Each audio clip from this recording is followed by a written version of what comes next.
Bhojpuri actress आकांक्षा दुबे की मौत एक अनसुलझी कहानी बनकर रह गई है। एक्ट्रेस ने सुसाइड क्यों किया, क्या ये सच में आत्महत्या है या कुछ और है? इससे पर्दा तभी उठेगा जब आरोपियों की गिरफ्तारी होगी। लेकिन अब तक पुलिस के हाथ कुछ नहीं लगा है और अब आकांक्षा दुबे की पोस्टमार्टम रिपोर्ट ने पुलिस की सुसाइड थ्योरी पर सवाल खड़े कर दिए हैं। ये रिपोर्ट देखिए। शहर वाराणसी, तारीख 26 मार्च 2023, जगह होटल का कमरा नंबर 105। फंदे पर लटका मिला भोजपुरी एक्ट्रेस का शव। 11 दिन बीत जाने के बाद यूपी पुलिस उस शख्स को गिरफ्तार नहीं कर सकी जिसको भोजपुरी एक्ट्रेस आकांक्षा दुबे की मौत का जिम्मेदार बताया जा रहा है। इस बीच आकांक्षा की फाइनल पोस्टमार्टम रिपोर्ट से बड़ा खुलासा हुआ है। जब पोस्टमार्टम रिपोर्ट को आप थोड़ा ध्यान से देखेंगे तो हम लोगों के दिमाग में आया कि सिर्फ 2 चीजें इस पोस्टमार्टम रिपोर्ट में, क्योंकि 10-12 चीजें होती हैं पोस्टमार्टम रिपोर्ट में, अगर अनडिस्प्यूटेड पोस्टमार्टम रिपोर्ट है तो भी।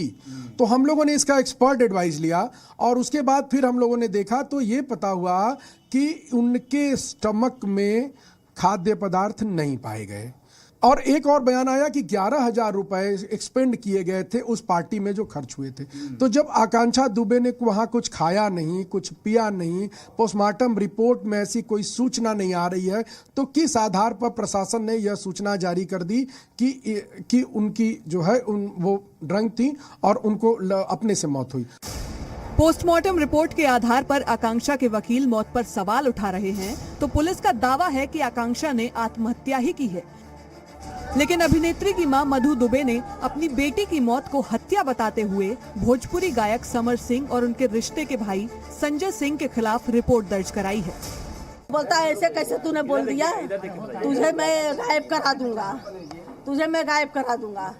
वो बोली कि सही बात बोली ना, ऐसे कह बोलता है तू मुझे भी जानती नहीं है, तेरा मैं मर्डर करवा दूंगा, तू देख। कौन बोला ये? संजय सिंह ने। संजय सिंह कौन है? उसका समर सिंह का भाई। तो बोली देखती हूँ तेरे में इतनी औकात है, तू मेरा मर्डर करवा देगा। करवा दिया। 21 तारीख को धमकी दिया, इधर 25 तारीख को करवा दिया मर्डर। मधु दुबे के इस बयान ने सुसाइड पर सवाल उठा दिए हैं। इतना ही नहीं, समर पर यह भी आरोप है कि वो आकांक्षा के साथ मारपीट भी करता था। समर सिंह का काम यह था कि खाली मेरे साथ में काम करे और किसी के साथ में काम न करे। वो किसी भी काम करने जाती थी तो उसको हरदम टॉर्चर करता था, बहुत टॉर्चर करता था। और अपना काम जो इतना दिन मेरी लड़की से करवाया, जब दूसरे साथ में काम करे वही पैसा नहीं देता। आज तक अभी तक 1 रुपया मेरी लड़की का इतना काम कर नहीं दिया है।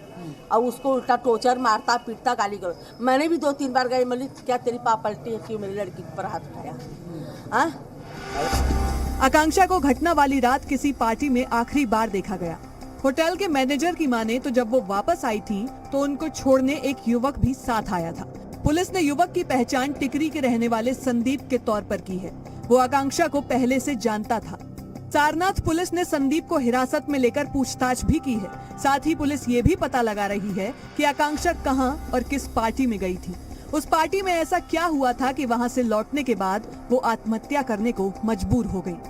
पुलिस को कोई भी बयान बिसरा रिपोर्ट के आने से पहले नहीं देना चाहिए था, क्योंकि बिसरा उनके पेट में जो एक अनआइडेंटिफाइड जो एक ब्राउन कलर का पदार्थ पाया गया है, वह उसके कारण या किसी भी कारण से उनका जो स्टमक है उसमें जो म्यूकोसस सेल्स होती हैं वो बिल्कुल चोक्ड हो गई थी।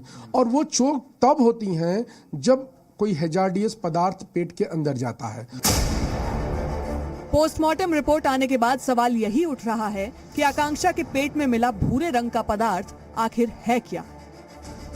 मां के बयान भी बताते हैं कि समर सिंह और संजय सिंह आकांक्षा को लगातार प्रताड़ित कर रहे थे। लेकिन देखना यह होगा कि अब अंततः जांच रिपोर्ट में क्या कुछ सामने निकल कर आता है। बात इसके आगे भी चली गई है। अब सीबीआई जांच की भी मांग उठ रही है। क्या सीबीआई जांच इस पूरे गुत्थी को सुलझा पाने में कामयाब होगी, ये भी देखना होगा। वाराणसी से सहयोगी शिवम मिश्रा के साथ जयपाल, जी मीडिया।